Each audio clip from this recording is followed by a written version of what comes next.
Hey guys, welcome back to the channel. It's your girl Lori, and I am recording this on Monday, but it doesn't really matter, not a word, doesn't really matter when you're seeing this. Any day that you're seeing it is the best day of the week. Definitely Monday for sure. So a lot of times you're like always resistant to Monday, or Sunday becomes a nightmare because you're too worried about Monday. That's how you know you're not staying present. If you're always focused on the next day or what you need to do tomorrow or what you should have done yesterday, you know you're not fully staying present. So we're going to do a little bit of I want to tell you what I do to stay present, and you don't have to do what I do, but find something of your own. So I know most of you know, if you follow my Instagram and stuff, is that I do something that requires this, and that is crochet. And I got into that, I remember years and years ago, like when I was like first grade, right? My grandmother is spectacular. I mean, when I tell you she was like a professional crocheter, I've got blankets upstairs I'll have to show you that are like impeccable. They're most amazing things on the planet. So she taught me how to do a chain, and I was like, this is the extent of my crochet. Well, when the pandemic hit, I was like, you know what? I know for my mental health, if I'm gonna be staying in the house, which I work from home, so it didn't necessarily really change my business model, but definitely like I was like, okay, I want to do something. And I started doing crochet, and I started with the blankets and all of that stuff because it forces you to stay present, but without, like, I can do it without looking sometimes and like watching something. And it's good for my ADHD because I'm constantly doing something with my hands, right? And I chose crochet over knitting just because. That doesn't mean I'm never going to try knitting. But I want to show you what I've been working on. And the reason that I want you to try to find a hobby, and I'd love for you to tell me beneath here in the comments, what are some things that you want to do? It can be working out. It can be anything that you want it to be, right? But the reason I like crochet is because it forces me to stay present. And the art of staying present is to accept that you only ever have now. No matter what time of the day it is, that's the only time you got. So it forces you to analyze this, to stay present, which is why I love when you're doing the gratitude journal and various things of journaling, because it forces you to stay present, right? I'm not asking you not to have other thoughts, right? I think that's the biggest misconception people have about staying present, is that I'm supposed to focus right here, right? And it's like, no, just as the thoughts come, you just release them. You just acknowledge them. You don't give them life. You just see it. Hey, I see you. I'll address you in a minute. Jot it down if you need to. But I want to show you, like, I started working on it. This is a tiny one. So it's good for like having a journal. If you're going to take something like a little thing of lunch, look. And I use this outdoor yarn. It's called Bernay Home Deck. It's not really outdoor, but it can be. But look, it's still inside out. And I haven't like cut this and done the seams yet.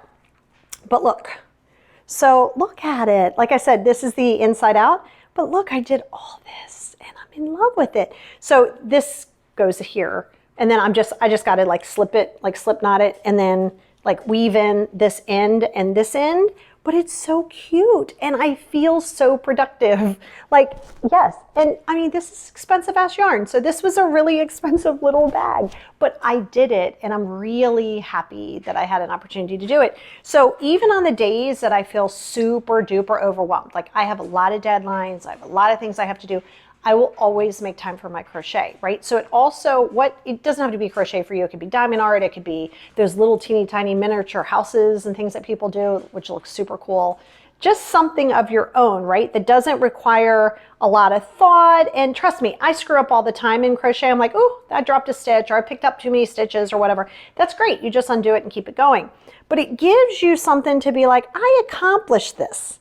So now I have it. Like if I wanted to go somewhere, I could put my little journals in here because it's like stretchy material. It's really awesome.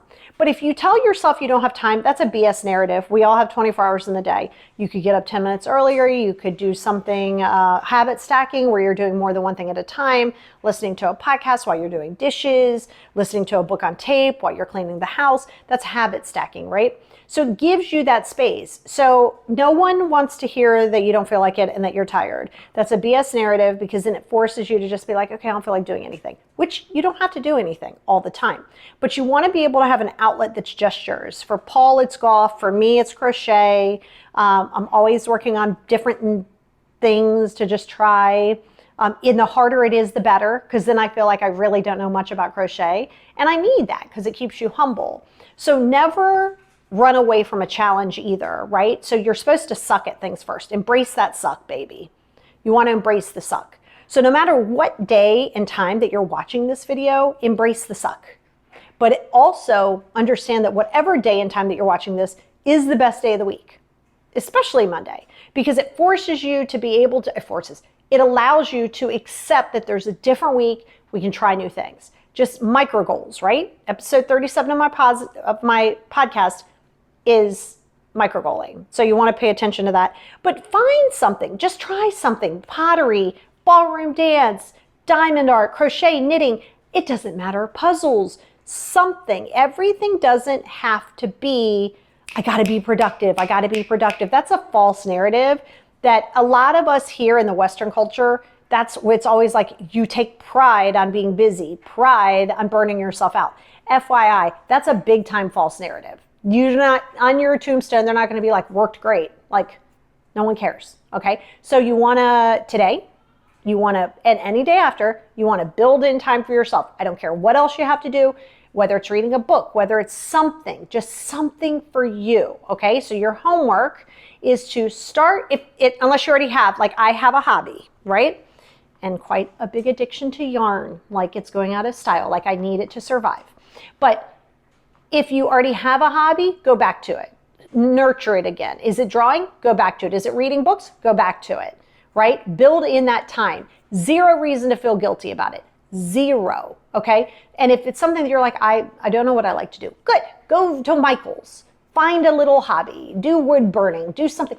Try things. And don't just think that it's supposed to feel good day one. Give yourself the opportunity to be immersed in it. So that will help you stay present.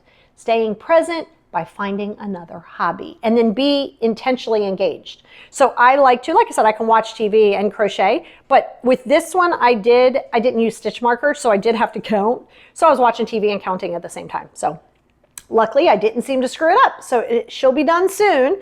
But look, I can actually, you know what I just realized I can do? I can carry my yarn. What? I can carry my yarn in here. Look. I got a little yarn bag and it isn't even done. I'm excited. See, things like that make me happy. Be a Kardashian, have a private jet? Sure, that's great. What makes me happy? I did this. Me. I did it. So go find something that makes you smile. It doesn't have to be productive. It doesn't have to make money. Just be in a space of being present.